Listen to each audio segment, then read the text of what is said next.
Welcome to Shadow of Truth, and today is Wednesday, May the 11th, 2016, and your hosts are Dave Kranzler from InvestmentResearchDynamics.com and Rory Hall from thedailycoin.org, and we are very honored and have the great pleasure of welcoming back to the show our eyes and ears in Beijing, Mr. Jeff Brown, whose work you can find at chinarising.puntopress.com. Jeff, how you doing today? I'm doing great. We had a wonderful rain throughout the evening, throughout the night while we were sleeping. I had the window open, and it's nice and cooled off, and so we're just going to have a really nice day here, and looking forward to it. And I always get excited when I set my alarm for 4 o'clock in the morning, so I get to talk to you guys. Well, we're glad you're here, Dave. How you doing today?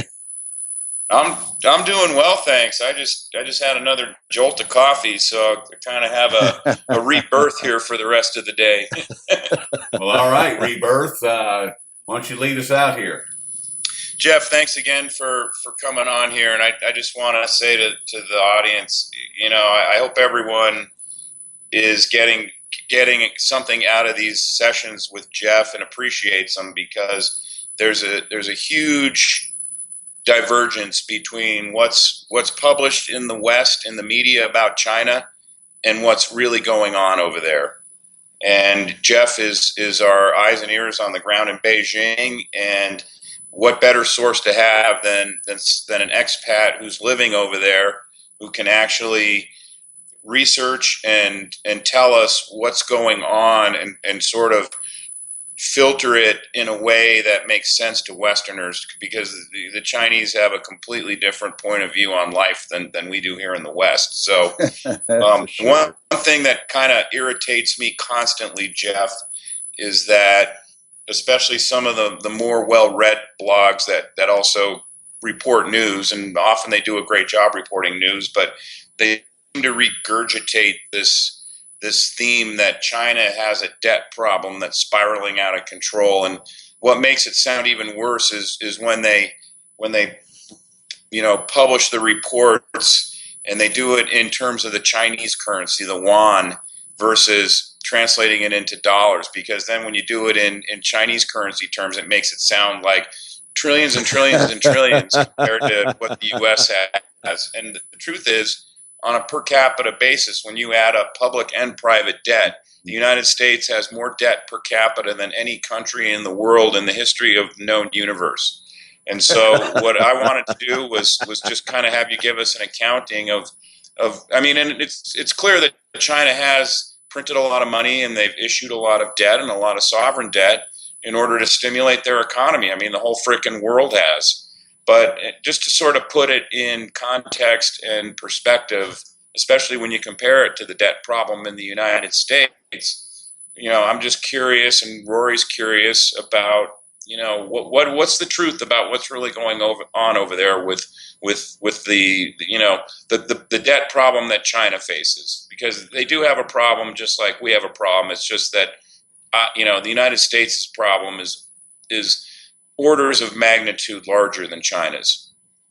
Well, you brought up a very good point. I think a lot of this is to deflect the reality in the West. China's national debt, and this includes sovereign and corporate debt, is about 260% of the GDP. Now, for everybody who's oh my gosh, 260% of the GDP, remember that in England, Japan, the United States, most of Western Europe, and a number of other countries, it's 350, 450, 500%. And so China does have has a debt issue like every other country that has a market economy, but it is modest in comparison to the West. Furthermore, China does not have $1 trillion in student debt. China does not have $1 trillion in personal credit card debt. And so and you can see it and feel it over here just because the way the economy is doing very well. Furthermore, and we all know this, China is not using its sovereign debt to maintain almost 1,000 military bases around the world. China is not using 55% of the discretionary budget in the United States goes to war. And the Chinese military budget is extremely modest. And because it is all 99% of it is publicly owned. It's very efficient, and there's not all the corruption and the profit taking that you have, like with the Rayathons and the Boeings and the McDonnell Douglases in the United States and in the West. So yes, China has a debt problem, but as you said, it's a huge head fake to help the elites in the West to not discuss their problem, which is a debt that's much worse than China's. And as I like to point out continuously, is that the only thing that we have for our debt in the United States in particular is more debt. And as you pointed out, Jeff, 55% of every dollar, 55 cents out of every dollar that's collected goes directly to war, goes to death and destruction. It's not productive, goes into the pockets of the military contractors, period. But China has something to show for their debt. Absolutely. They have a solar program. They have the One Belt, One Road program. They have new infrastructure going on of all kinds. Water systems, rail systems, just on and on and on. So they actually have something to show for their debt. The Economist came out again, with another doomsday article, their May 7th issue. China is going to implode, and I've run into a really interesting guy. His name is Godfrey Roberts. He lives in Thailand. And he has a website called inpraiseofchina.com. And I highly recommend you guys and the Shadow of Truth fans out there to look at his website. He finds really amazing documents. And he found a document from the Federal Reserve Bank of St. Louis that shows that China's debt, and this is the Federal Bank of St. Louis. I mean, we may not like the Fed, but they are bankers, and so they do have some authority. And this article from the Federal Bank of St. Louis showed and analyzed that for every yuan of debt that sovereign debt that China has, that it gets about 3 yuan of economic activity out of it. And how is that possible? Well, because all the banks are publicly owned. The banks are at the dictate, of a national policy. So, like you said, Rory, if China says we're going to go solar, or we're going to go wind, or we're going to go high speed train, or we're going to go, one belt, one road with, scores of railroad tracks, going all the way to Lisbon and Tehran, Iran, and Dusseldorf, Germany, and Madrid, Spain, and it just goes on and on and on. They just bought a port in Greece called Piraeus, so now the Chinese have a huge port in Europe. These banks are at the beck and call of national policy. And so and the CEOs are not getting, $50 million salaries and bonus packages like they do in the West. So the debt in China is much more productive than the debt in the West. On Godfrey's website, he's been studying this for 40 years. And he said since 1980, he's counted it up. The Economist has predicted economic doom in China 56 times. So after the May 7th article, make that 57 and counting. and counting. So of course they've got a debt problem here, and the Chinese know that, and they do not want to become another United States. They do not want to become another Western, a France, England, another Japan.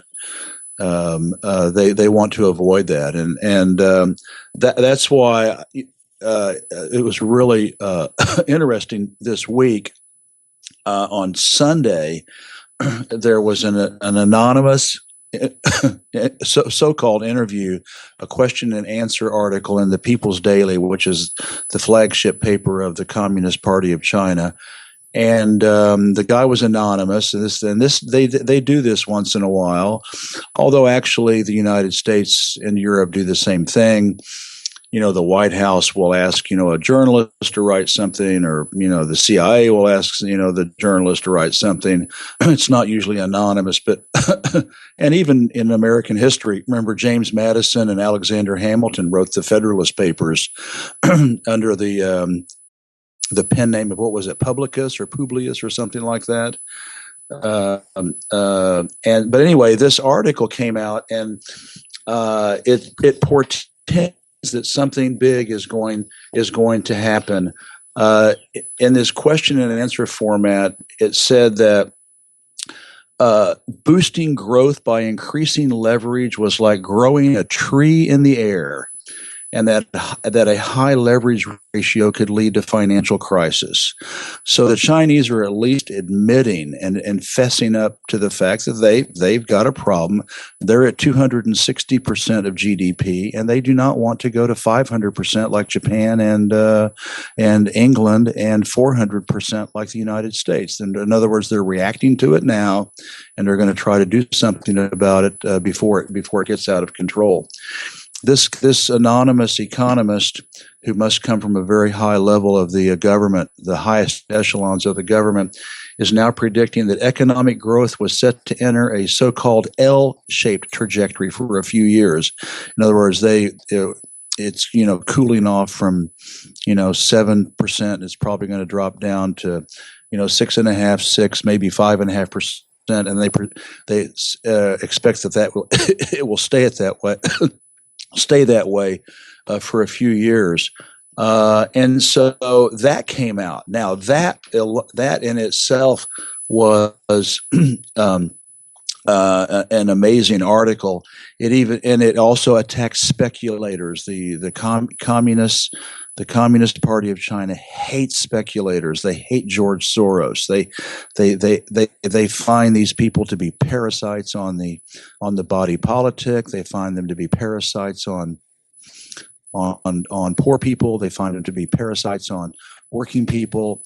And there was also a direct threat and challenge to speculators. So that came out, and then they are and talking about reducing capacity, reducing inventory. That came out, and then the next day in the People's Daily, Xi Jinping. Now get a load of this. I mean, here's the president of the world's biggest economy, and in my opinion, the most powerful country on earth. A 20,000 character, it's like a 20,000 word transcript of a speech he gave this week. And this, I mean, guys, this is just unbelievable what he said. And the world had better take notice, because if this anonymous, probably one of the people in his administration, came out talking, and that was to set up Xi's speech. He is saying, have you all heard that Xi was talking about supply side reform? Have you all heard that he's been touting supply side reform? I have not. I haven't heard that at all. Okay. Well, anyway, but wait. Here's the kicker. He is saying that, and so this was on the front. Both of these were on the front page of the People's Daily, which is read by hundreds of millions of people every day. Because if you want to know what the Communist Party of China and the Chinese government is doing, you read the People's Daily. And he said, I need to be clear. The supply side structural reform we are talking about is not the same as the supply side economics school in the West. Now get a load of that. We must prevent some people from using their interpretations of supply side reform to promote neoliberalism. Now get a load of that. I mean, and that's interesting. That's Keynesianism, basically. Yeah, and Dave, you were talking about fifth columnists who are coming back from Western universities trying to subvert the Chinese economy like they've been doing and trying in Russia. He goes, he says that it is China's supply side reform was more than an issue of tax or tax rate, and that it was a whole basket of structural measures to seek innovation, prosperity, and well-being. So here is the president of China talking about the well-being and the prosperity of his people, and he is talking about doing it through innovation. And he said that some of the officials did not understand the point of supply side reform. I highlighted this issue of supply side structural reform at last year's Central Economic Work Conference, and it triggered heated debate with fairly good endorsement from the international community and various sides at home. But some comrades told me that they didn't fully understand supply side reform. I need to talk about this issue again. And so he's saying and they even invited over Rubini and a bunch of, and even a couple of Chicago school economists. They invited over, they had a big conference over here about a month and a half ago. And when was the last time the Americans invited Chinese and Russian economists to come over to the United States and get their point of view? The Chinese invited all these Nobel Prize winning economists over here about a month and a half ago to ask them to say what they thought would be best for the Chinese economy. And he is talking about his idea of supply side reform is cutting capacity, reducing inventory, cutting leverage, lowering costs, and strengthening weak links. Our supply side reform, to say it in a complete way, is supply side structural reform. And that's my original wording used at the Central Economic Work Conference. So if anybody out there thinks that China is going to do a Margaret Thatcher or a Ronald Reagan, they're delusional. It's not going to happen. China is not going to nationalize. Is not going to privatize its banks. It's not going to privatize the insurance companies. It's not going to privatize core industries. It's not going to privatize the military.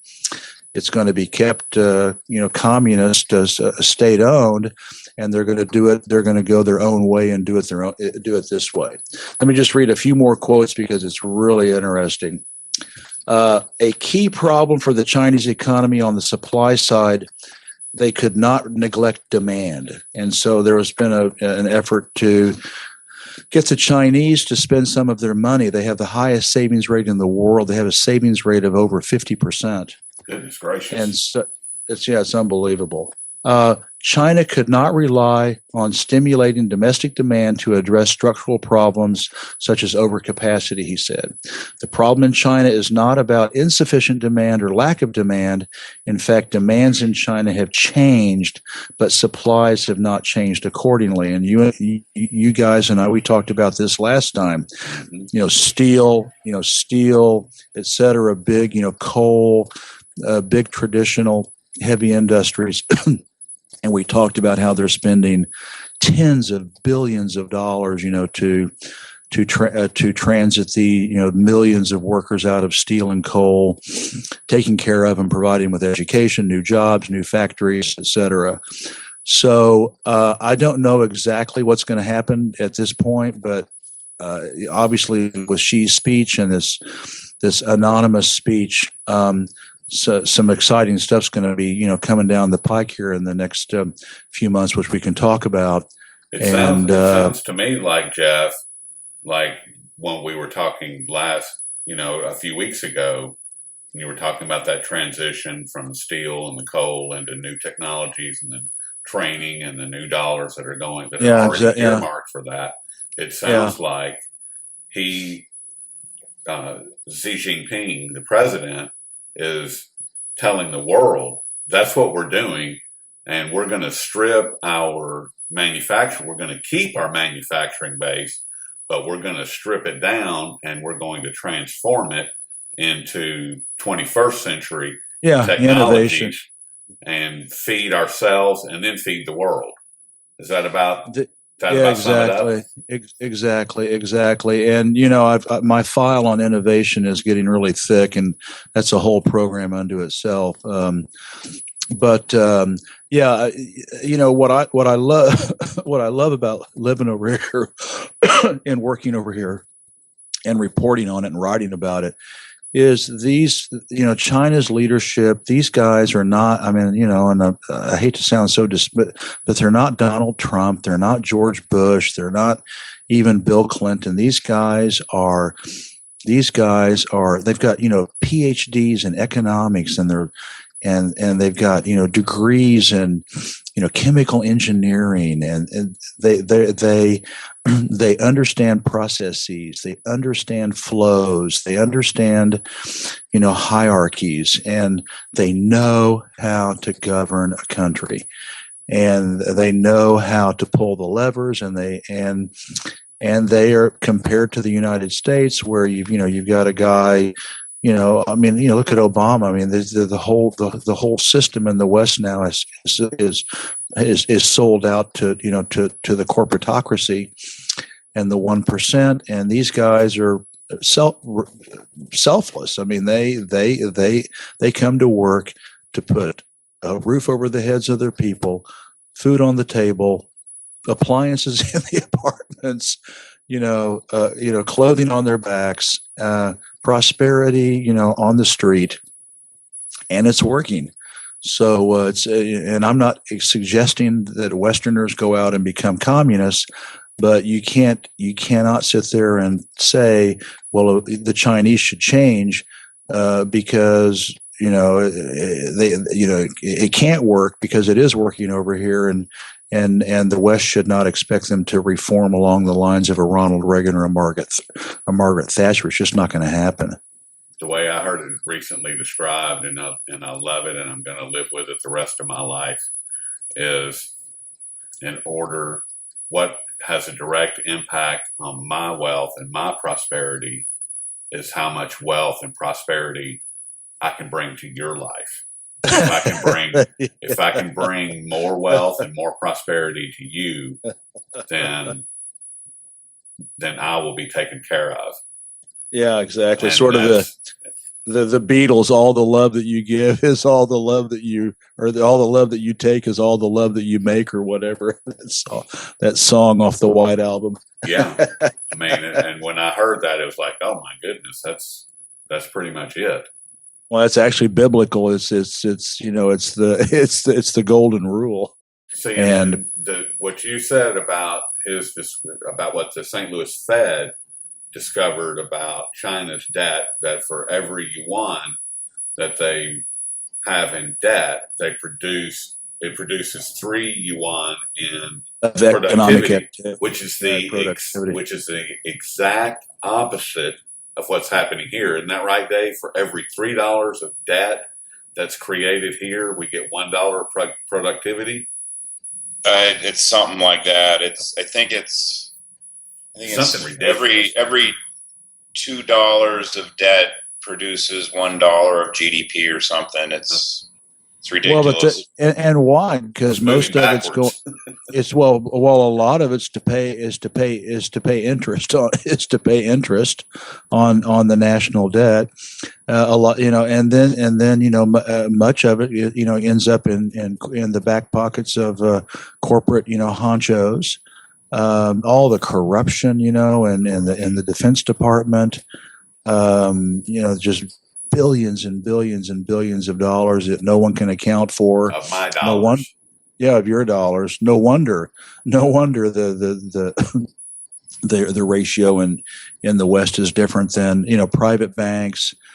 China has public banks. They have public insurance companies, public military contractors, public steel corporations, public coal companies, actually there's a lot of private solar, wind. The high-speed train system is all public.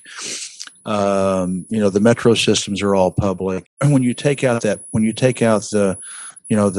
all the big corporate, salaries from all these, major industries, and where, profit is important, but it's not paramount, and the long-term strategic objectives of building a prosperous society for, everyday Chinese is Trump's profit.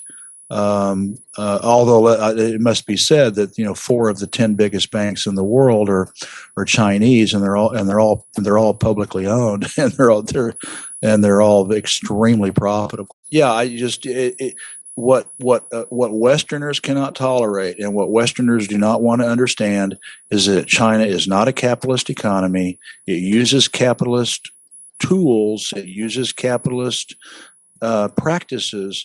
But this country is still is very much a communist economy. It's state driven. It's centrally planned, and it has the appearance of it's a market. It's sort of a market communist socialist economy, and it's doing very well. Thank you. I mean, like I say, they've been pretending doom 57 times now, and it just keeps humming along. And there you have it. Well, Jeff, I'd say that's about as good a spot to end as any. And all right, sounds good. And it's been great hearing that. I mean, my goodness, that's a lot more than we bargained for, I believe.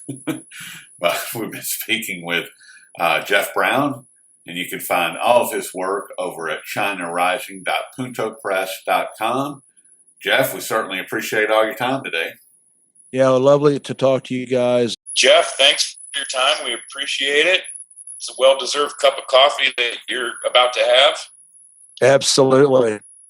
Looking forward to it. And we'll be talking to you guys in a few weeks, and we'll pick up from there. And China's just too big and too important for Westerners not to know what's going on. And unfortunately, they're getting a very, very biased propaganda point of view behind the Great Western Firewall. So I think you guys are providing a wonderful service to your listeners and fans out there, so that they can really know what's going on over here. Well, very grateful for you for sharing your time and your wisdom, and like we said at the very beginning, you are our eyes and ears on the boots on the ground. I mean, we couldn't ask for anything better. So we really appreciate it, and appreciate all your willingness, Jeff. All right, we'll talk to you guys in just 3 or 4 weeks. Sounds good. Sounds great, Bye-bye. Jeff. Thanks.